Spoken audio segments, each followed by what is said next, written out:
Thank you, Dr. Samet. So next we have Dr. Philip Stark, causal inference from data. A good thing.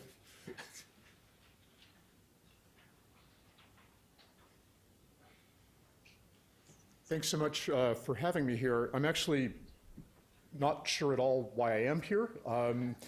I'm not from this community. I don't know anybody on the organizing committee, and I'm not quite sure why I was invited, but we'll see what I do. My best attempt to interpolate is that I'm here to channel my late mentor, one of my mentors, David Friedman. So I'm mostly talking about things extracted from from his work, which will involve being critical of some of the things that other people have said and that I expect will say. We have the next slide, please. Is that right up to me? I've got control. Okay. Is that? There we go. Okay, so what do we mean by causality? This has been addressed a little bit already. I'll talk about that briefly. When do we justify drawing causal conclusions from data? And I'm going to claim that design matters enormously in that. In fact, that's really the driving factor. Are there algorithms that can draw reliable causal inferences from observational data? And I will claim that there are no general purpose algorithms that can do that, that context matters enormously, that a lot of the machinations that people are doing with directed acyclic graphs or graphical models more generally, simultaneous equation models, et cetera, are largely ungrounded, and that what's really important is subject matter knowledge and how the data were collected, the underlying design of the experiment or the data collection. So philosophers talk about a variety of different kinds of causation. So necessary, Y doesn't happen unless X happens. X is necessary for Y to happen. Sufficient, if X happens, then Y happens. That's enough to cause it. There might be other things that would cause it as well. And then there's contributory, which I think is the general context here, that one factor alone isn't enough to make it happen. Some things have to happen in conjunction. Something contributes to it or tends to propitiate the occurrence of the consequence. And probabilistic starts to get a little bit more troubled and technical, in part because it involves thinking of reality as somehow being random. So is it the case that if X occurs, Y is more likely to occur, and what exactly do you mean by that? How do you define even what it means more likely to be, for something to be more likely to occur? And that's in contrast to a different discussion that you made earlier around probability, which is what's the probability that X causes Y? And that, I think, is an extremely philosophically troubled thing, because what do we mean by probability there at all? And I think it's a relabeling of kind of the framing of all uncertainty as probability. And that's something that I'm allergic to personally, but we'll go on. So Hume has the statement or the framing in terms of hypothetical counterfactuals that was also enunciated by the previous speaker. What we mean that X caused Y is that if X hadn't happened, Y wouldn't have happened. X happened and Y did. In some alternative universe in which X didn't happen, Y wouldn't have happened. So we want to compare two scenarios with and without the putative cause. One way to try to find those scenarios is through observational data, case control studies, some of the kinds of things that were necessary to look at smoking, because it's hard to do a randomized controlled experiment on humans with smoking, for instance. So how do you get at what would have happened but for X? And that's really the heart of the statistical question. All right. So the probabilistic version of this is, but for the fact that X happened, Y would have been less likely to happen. Again, now we're somehow framing the occurrence of Y as something that is random, and that has some probability distribution, and that probability distribution is altered depending on what happened to some other variable X. That's a big epistemic leap in a lot of contexts. So It's a lot harder to think of the hypothetical counterfactual, because how do you have a hypothetical counterfactual probability distribution? Or how do you estimate what the probability distribution would have been had this not happened? You don't get that from a single observation. You need a lot of observations kind of for each case. It's a very different feel to this sort of thing. All right, so if we're thinking in terms of an exposure or some individual variable, there are a number of, and some outcome, say a binary outcome or a single variable response. There are a number of quantities that might be of interest. The first is, suppose everybody were assigned a control. Suppose nobody were exposed to this putative harmful thing. What would the average response have been? So response might be rate of cancer or something else. Second quantity of interest is, if everyone had been exposed, what would the average response have been? What would the rate have been then? And then the third quantity is derived from those two. What's the difference? So that's, in some sense, the amount of injury or the amount of response that's attributable to the exposure. And typically, this is the kind of thing that somebody's interested in estimating. All right, so the gold standard for doing this is a randomized controlled trial. And the problem in environmental exposure context is generally that's not possible, not on the menu. But I want to talk a little bit about it and then about some observational contexts that approximate that reasonably well. And then try to think about whether we can fill in the gaps when things are not that good by using more technology or not. And again, I'm going to claim that we can't. So in a randomized controlled trial, you can rigorously quantify the chance of error. You can, or for instance, that a confounder is responsible for what you see. In the taxonomy that you gave earlier of some of the things that weighed in one direction versus the other, one of the things that I would have liked to add to that plot is how well we feel we've identified the possible confounders. That was something that always comes to mind as a statistician. Okay, and then it's really important to note that random is not the same as haphazard. And we have a tendency to conflate the two. And I'll give you a metaphor because I find that metaphors are often very helpful in changing my thinking. So to take a random, suppose you want to know how salty a pot of soup is. So a very good way to do it is to take a random sample of soup, which is accomplished by stirring up the pot of soup and then taking out a tablespoon. And once you've stirred it up, it kind of doesn't matter where you take the tablespoon from. It's all going to be really, really close to the same with incredibly high probability. We're talking about probability like molecular dynamics probability. Okay. Haphazard is you walk up to the pot of soup and you stick in the spoon without looking. Okay. You can't predict what you're going to get, but it doesn't have a probability associated with it, and it's not a very good way to figure out if the soup is too salty. Okay, with randomization, the confounders tend to balance approximately, and you can quantify the extent to which they might lead to an incorrect conclusion, and you can make reliable statistical inferences. Absent randomization, we're in different levels of wishful thinking, supported in various extent by experience, by subject matter knowledge, by looking at the observational design, but it's all going to be a lot more fragile. So there is a model for causal inference in this context that was introduced by Neyman, later reintroduced by Rubin, sometimes called the Neyman-Rubin model. And this is a very helpful way to think about this stuff, that you can get a very simple cartoon that you can analyze rigorously statistically. So the idea is we have a group of subjects. The jth subject, each subject is represented by a ticket. The ticket has two numbers on it. One of the numbers on the ticket is C, which is the response that subject would have if that subject were assigned to control. And the other is T, which is the response the subject would have if the subject is assigned to treatment.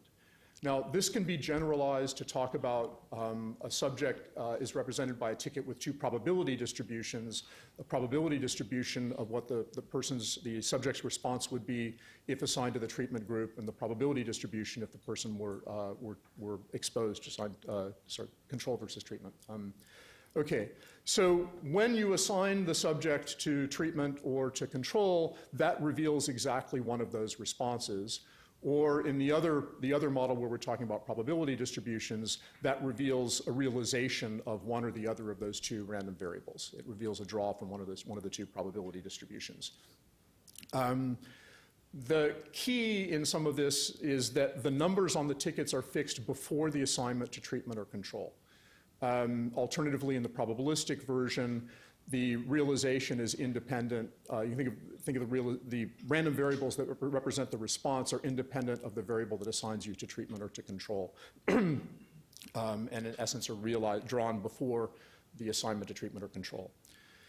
So this model doesn't involve any assumption at all about the distribution of the response to control in the population or the response to treatment in the population. The only probability here is the mechanism that assigns you to treatment.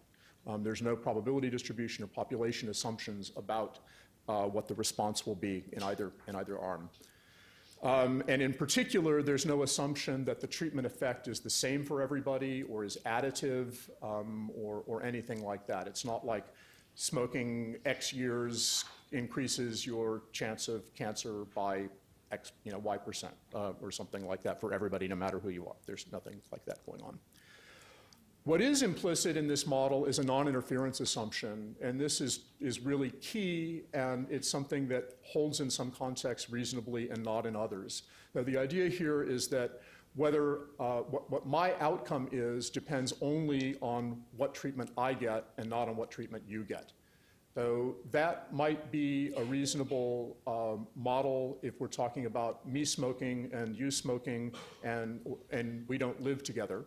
But it's not a very good model if we're talking about, for instance, communicable diseases for which there's a vaccine, where whether you get the disease might depend on whether I get the vaccine, because if I get the vaccine and don't contract the disease, I don't expose you to it. So that this interference is a serious issue in some contexts. All right. So in the Neyman model for causal inference, it's possible to make unbiased estimates of those three quantities that we were talking about before. We'll just write them down. They're very straightforward. So this script C denotes the indices of the subjects who were assigned to the control group, and T is the indices of the subjects who were assigned to treatment. Then basically the average, anyone who is assigned to treatment, we observe that individual's value of C. And the average of that value of C over the people, assigned to control. Anyone who's assigned to control, we observe the value of C for that individual, and the average for those individuals is an unbiased estimate of that first item in the bullet list before. That is the average, what the average response would be for the entire population had everybody been assigned to control. And similarly, the average response to treatment for those individuals whom we observe the treatment value of because they were assigned to treatment is an estimate, an unbiased estimate of what the average response would have been for the whole population had everyone been assigned to the treatment group. And the difference between the two is an unbiased estimate of the population difference between the two. It's the intention to treat estimate. This framework can deal with crossover of various kinds. It can't deal with deniers, but there's some things that some more complications that it can. But intention to treat is in general the most rigorous conservative analysis that you can do in a context like this. Right, so something else that you tend to see are estimates that are based on regression instead. So here's a model where the ith response, so the jth response yj is equal to some constant plus an indicator, which is 1 if subject j is assigned to the treatment group and 0 if subject j is assigned to the control group, times some parameter that is the difference between, it's sort of the boost that you get from being assigned to treatments, the difference between the response to treatment and the response to control, plus some additive noise over the number of subjects. So C is the average response to control. This is a typo. It should be the average difference between treatment and control. And then we think of the epsilons as random errors, which are generally assumed to be independent, identically distributed, and zero mean, and independent of the assignment to treatment or control. right? This doesn't match the way the randomized controlled experiment works, right? The randomness in the randomized controlled experiment is just in the assignment variable. It's not in some noise of measurement. In that model in which each individual is represented by a ticket with two numbers, there's no assumption that the difference between those two numbers is the same for every individual in the population, which is built into this through the use of delta. It's saying that the effect of treatment is additive and is the same for every subject. If you build a model like this and fit a model like this and start talking about p-values or estimates of delta, they don't correspond to the experiment. There's no reason that they should be reliable or good estimates of anything. Okay, in the context of the Neyman model, it's possible to make rigorous hypothesis tests and inferences. The easiest hypothesis to test is called the strong null, which says that subject by subject, treatment makes absolutely no difference whatsoever. All right, why is that helpful? Let me back up. So suppose that the two numbers on every ticket are ticket by ticket, the two numbers are the same. They're not the same across tickets, but my number is the same whether I'm assigned to treatment or control. Now, if that's true, then regardless of whether you assign me to treatment or to control, you know both numbers on my ticket. So the entire probability distribution of anything that I'd like to calculate is completely specified. I know everything there is to know about the population if the strong null hypothesis is true. Everything is just determined by the randomization, and everything is revealed once you've revealed either the response to treatment or the response to control for every individual. Okay, the weak null hypothesis is that on average, and that was supposed to be parenthetical, on average over what? Over the treated group, over the whole population, over exactly what? Treatment doesn't make any difference. So it might be that treatment harms some people and helps other people, but on average it makes no difference. That turns out to be a much harder assumption to hypothesis to test. So here's a little example. It goes back to the 1960s. It was a randomized controlled experiment on laboratory rats. It actually involved triples of siblings, but I'll talk about pairs for now. So by coin tosses, what we're going to do is assign one litter mate to an enriched environment and one litter mate to a control environment. And then after some time passes, we're going to euthanize them and weigh their brains. The treatment group was the enriched environment, and what you see kind of across the board here is that the cortical mass of the rat in the enriched environment is higher than that of the one in the control environment, with one exception. And the one exception is actually the numerical difference between the two is small compared to the other numerical differences.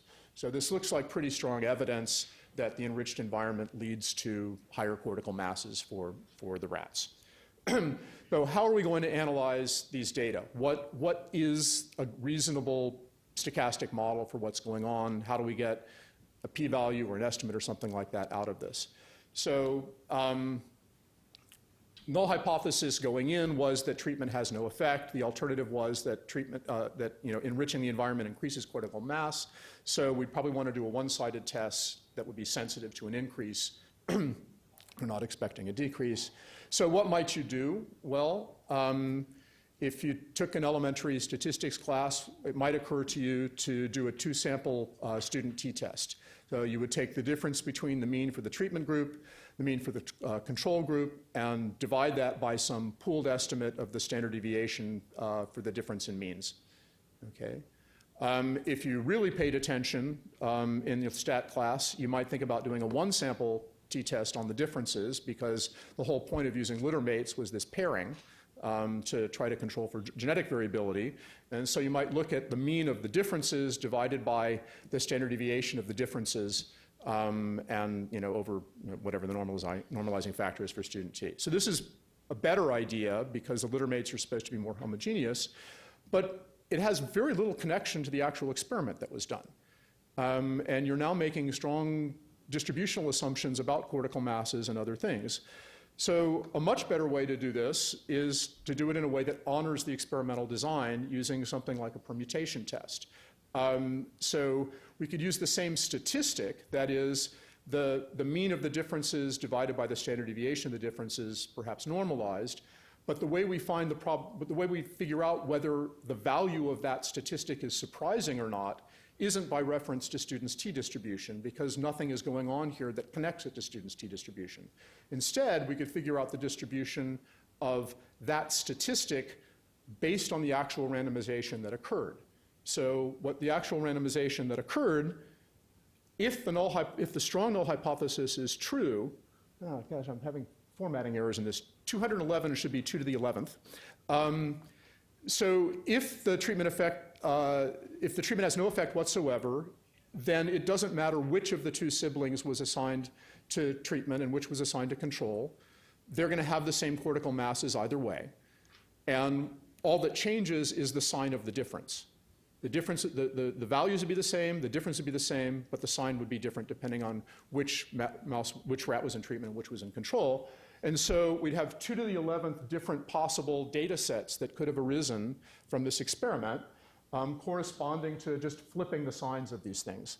And it's like a coin toss as to whether 32 has a plus sign or a minus sign attached to it in this thing. Okay. So, all right. What are some of the alternatives that we might think about? It could be that there's a shift, that is, that you add the same amount to the mass of the cortex, or a scale, you multiply it by some constant, depending on whether it's treated or not. There's concern about interactions and interference. In this case, the litter mates, I think, were isolated from each other, so there's no issue there. All right, so if we applied these tests, what are the assumptions that we're making, tacitly or otherwise, in coming up with a p-value? For the two-sample t-test, we're assuming, if we interpret that using tabulated values of the t-statistic, critical values of the t-statistic, we're assuming that the masses are an independent, identically distributed sample from a normal distribution, that we're drawing the masses of the cortices of the rats that were assigned to treatment from some large population that has a normal distribution of masses, that has an unknown variance and some mean, and we're drawing the masses of the brains of the rats in the control group from another normal distribution that has the same unknown variance as the one that the treatment group was from, and has the same unknown mean. Okay, that's the assumption. That has nothing to do with what happened, right? It's just, okay. It does test the weak null hypothesis, that is that on average there's a difference rather than sib-pair by sib-pair there's a difference. And also built into it are the assumption of normality, independence, non-interference, so forth and so on. The one-sample t-test makes slightly fewer assumptions in that it's not assuming that the two different sets of masses are drawn from normal distributions with the same variance and the same unknown mean, but rather that the differences are drawn from a normal distribution with mean 0 and unknown variance. So again, there's no reason for that in anything that was done. There's no reason for that to be true.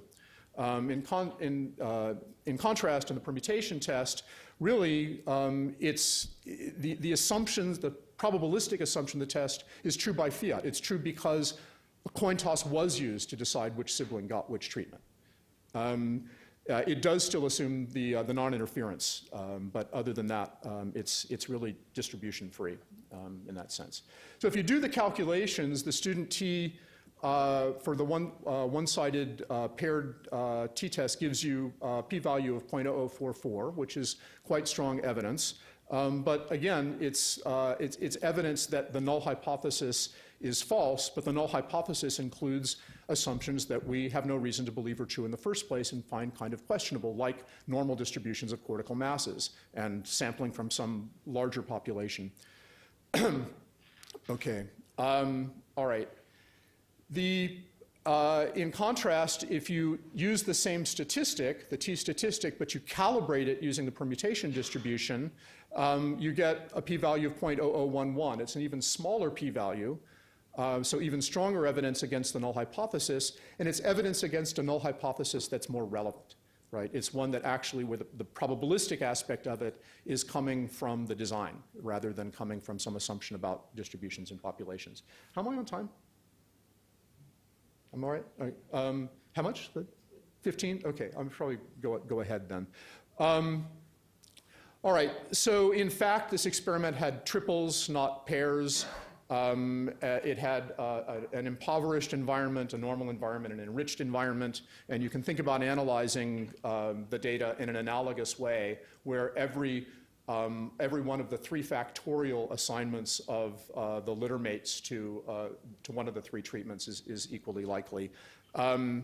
And analyzing the data that way, again, makes a lot more sense than, say, using an F-test, which might be the natural thing that would occur to someone to do, because the assumptions of the F-test are a lot harder to justify, and rejecting on the basis of the F-test could be rejecting because some of those stochastic assumptions are wrong, not because the hypothesis as we informally state it, that is, treatment makes no difference, is wrong. So the assumptions involve, again, samples, IID samples from normal distributions, so forth and so on. All right, regression with dummy variables is another way people might think about doing that, but there's again, it's a stretch. All right.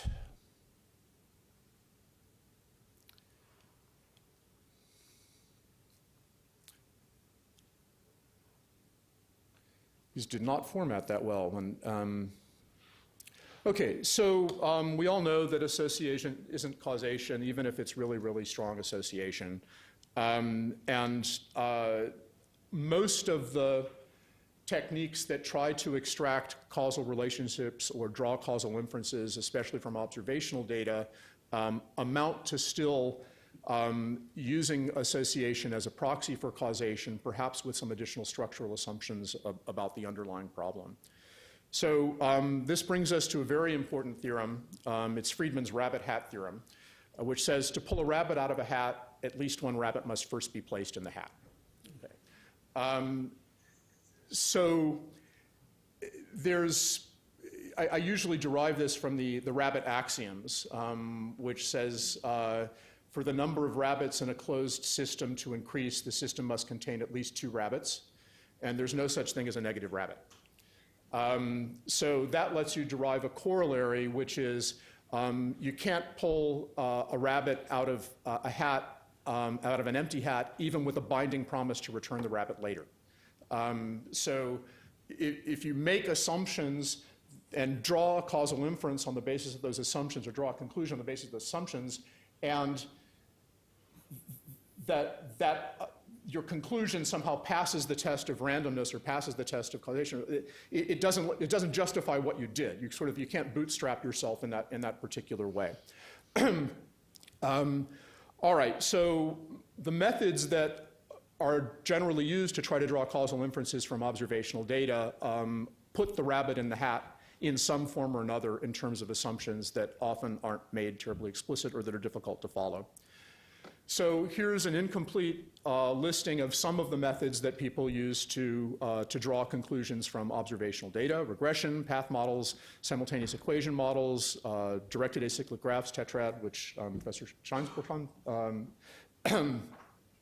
Okay, this didn't render correctly, but there are supposed to be arrows among these things, including an arrow that, an arrow from here to here, from here to here, from there to here, and then from here back to there. So that graph has a cycle. It's not of the form that people prefer to use for causal inference, because we have things sort of mutually influencing each other as opposed to something else. This is an example of a directed acyclic graph. The way that these things are interpreted in context is that arrows kind of denote dependencies, and so C depends on A and B, but E is conditionally independent of A and B given the value of C. So if you, these sort of direct causal effects are represented by arrows. There's some actually deep mathematical theory saying that for models like this that are directed acyclic graphs, if you're interpreting them as probability distributions, then you can, there's a Markov condition that, that says that you basically can represent these things as, E is conditionally independent of A and B given C, and that under a faithfulness assumption, you can reconstruct the arrows, which arrows are present and which arrows are absent, if you know the joint probability distributions of these things. So if you can test whether E is, conditionally independent of A and B given C, then you could determine which arrows are there and which are not.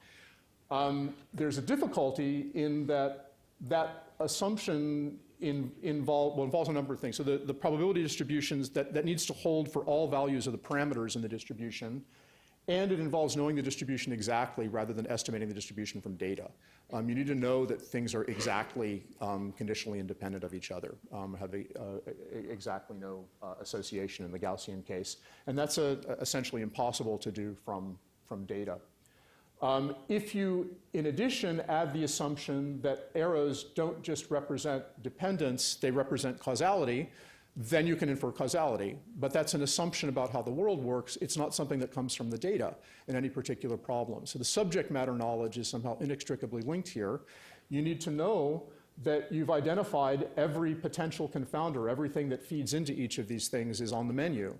And if not, you're still subject to the possibility of confounding and making and drawing erroneous conclusions. Okay. All right. So forgive me. I'm going to cast some shade here, but the approach that they've taken, in essence, redefines causality to be arrows in these graphs. It does involve the Markov condition, the faithfulness assumption, causal Markov condition, and the assumption that sort of approximate sample independence is exact population independence.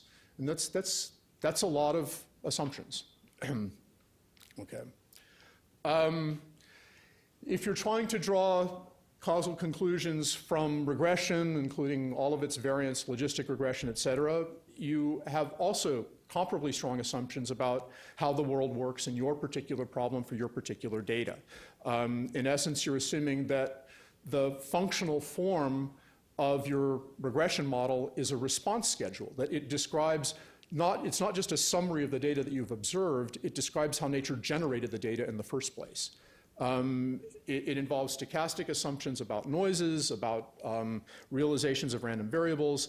I'll give you an example that came up in a very different context. This was in litigation.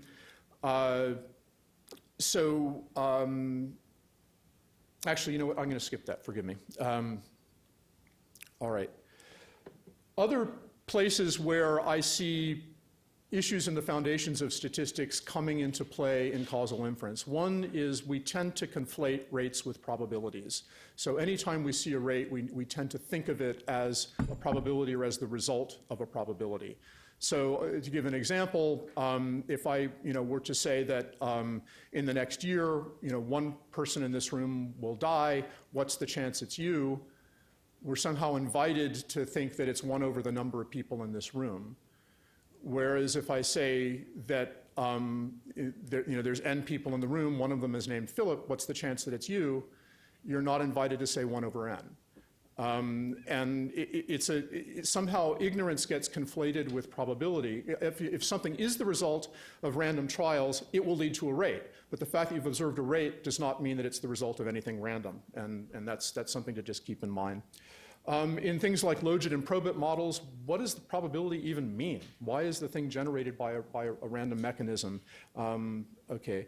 And then, describing a data set is not the same thing as predicting what the next observation will be, and neither of those is anywhere near as hard as predicting what the response would be to an intervention. And that's really what we're after for causal inference.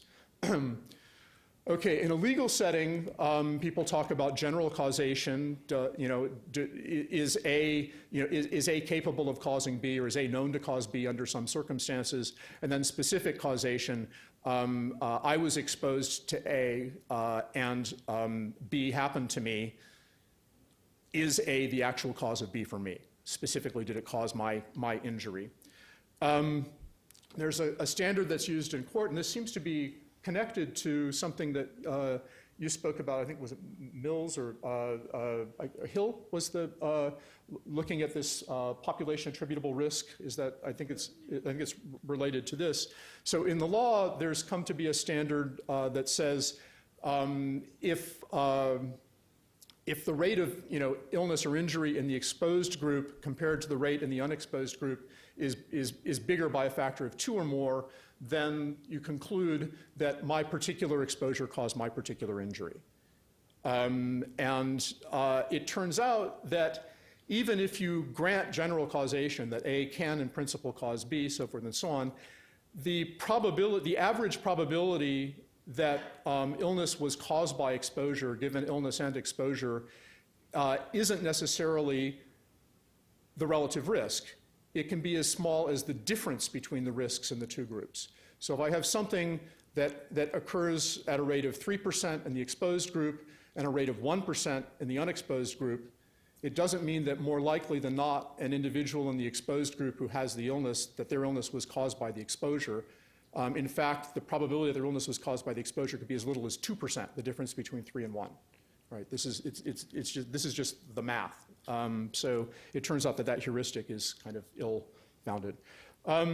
All right, so an example of an observational study that really gives a basis for very strong causal inferences is Snow's study of how cholera is communicated. So for those not familiar with his work, this happened before the germ theory of disease was promulgated. There were arguments over what caused cholera. There were epidemiologists claiming that it was caused by miasma, bad air, and in fact fit models to things like elevation away from the Thames River and related the height to the frequency of occurrence of cholera.